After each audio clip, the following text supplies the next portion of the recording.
So now we're on to the last segment of this talk, 2045, the singularity. We could see from the web blog, Singularity, Create the Future, 17 definitions of the technological singularity. It says there are many meanings. And it has to be clear that we really don't know what the singularity is or will be. The singularity is a technological phenomenon,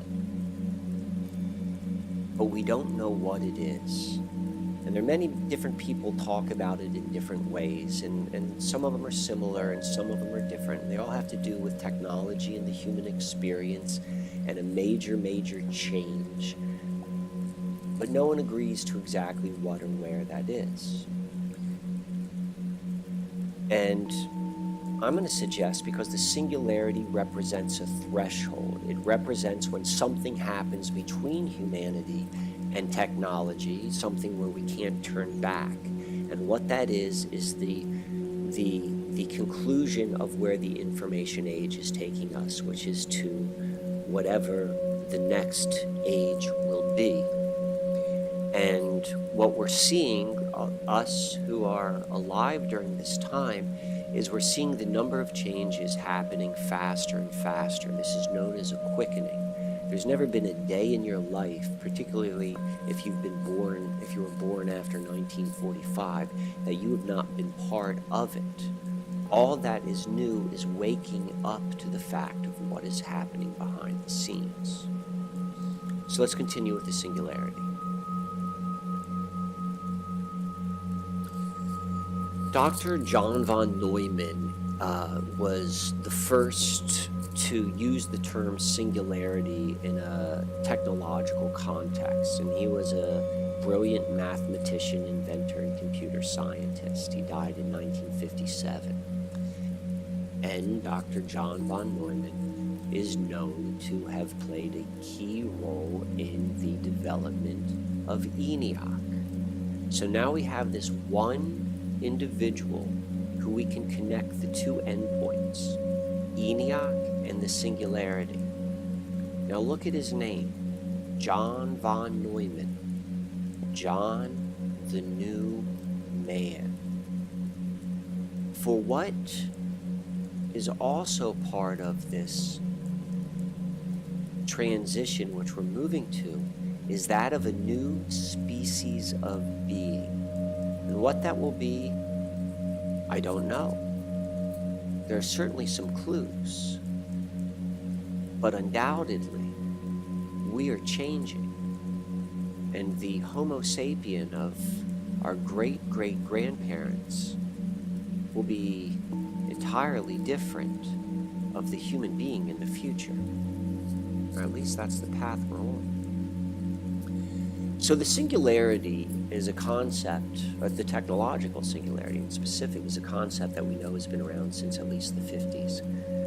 And though it is not a household term to this day, it is better known now than ever before, and it was best introduced to the greater number of people through this book by Ray Kurzweil, and the book is called The Singularity is Near. Kurzweil is a prolific author, computer scientist, inventor, and futurist. Incredibly successful individual, 20 honorary doctorates recognized by presidents. He's a executive at Google. And it is in his book, The Singularity is Near, that he gives the date for the singularity as 2045. This is where we get the 2045 date. And there are other futurists and technologists that give other dates.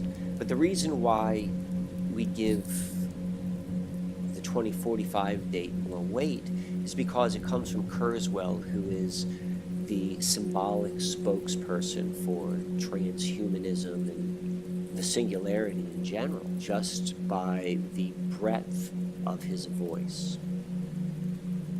We could see here this Time magazine cover talking about 2045, the year man becomes immortal. And Remember, we're connecting to John von Neumann, the new man, whatever that may be. There's something else out there with 2045 in the title, and that's the 2045 Initiative, which is a nonprofit organization which is developing a framework in the field of life extension. And they're very interested in bringing together different thought leaders from both a science, a spiritual, and a cultural perspectives to create this roadmap of more or less the immortal human.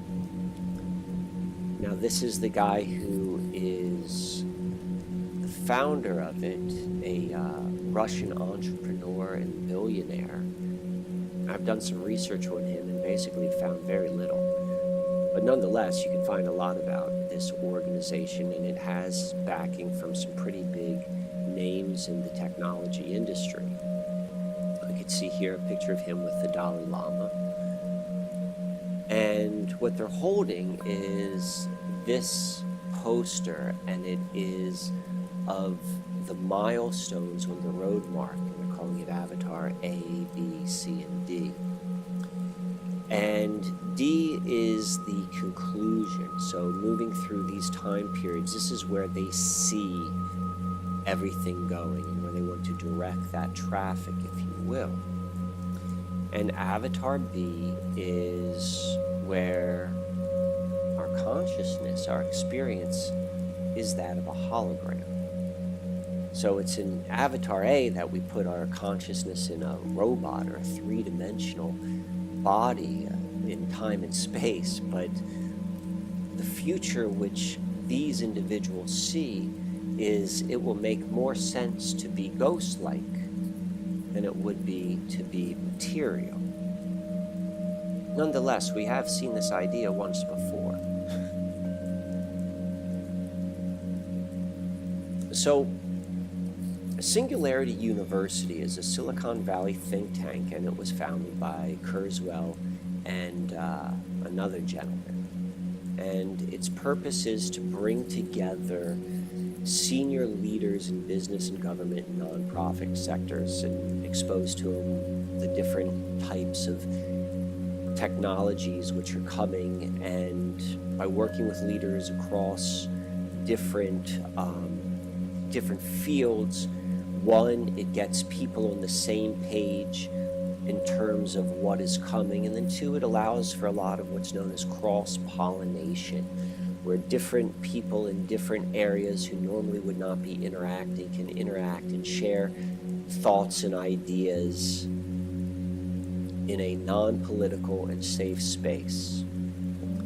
And this concept may sound familiar because this is one of the definitions of the Rosicrucian concept of the invisible college. And this is covered more in the video, The Secret on the Susquehanna Part 2.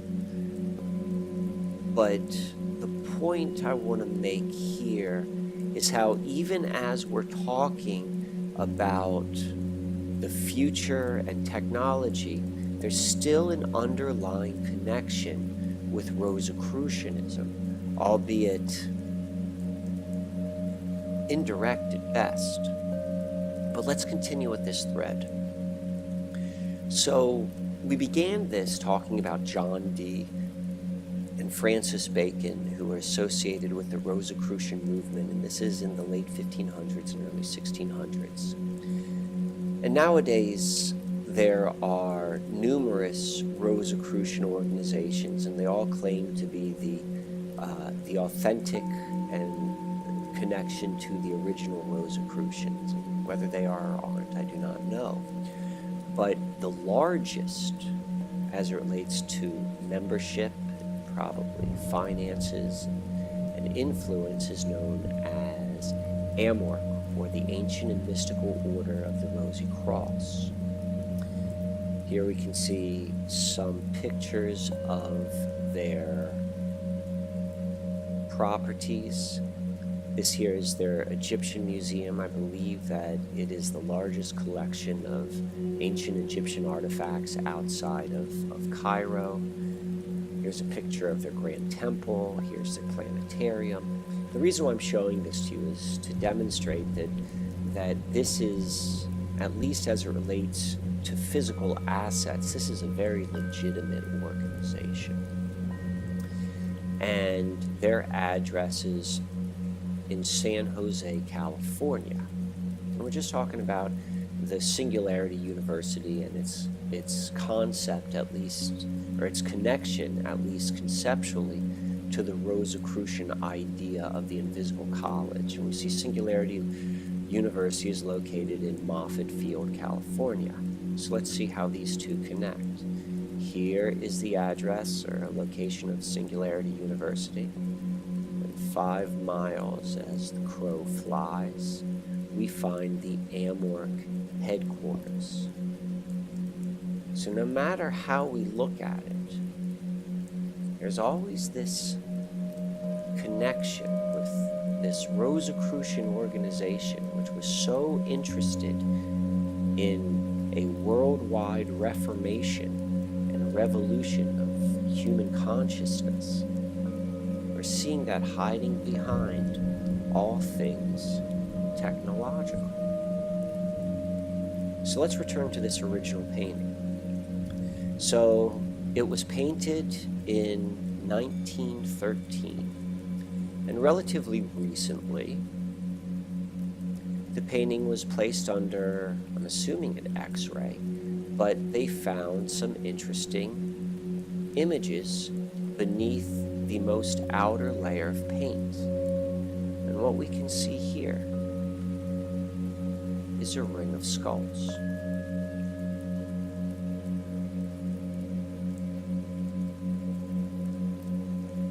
Now what this means, I'll leave that up to you to decide. But at the very least, as it relates to Dr. D, there is always more than meets the eye.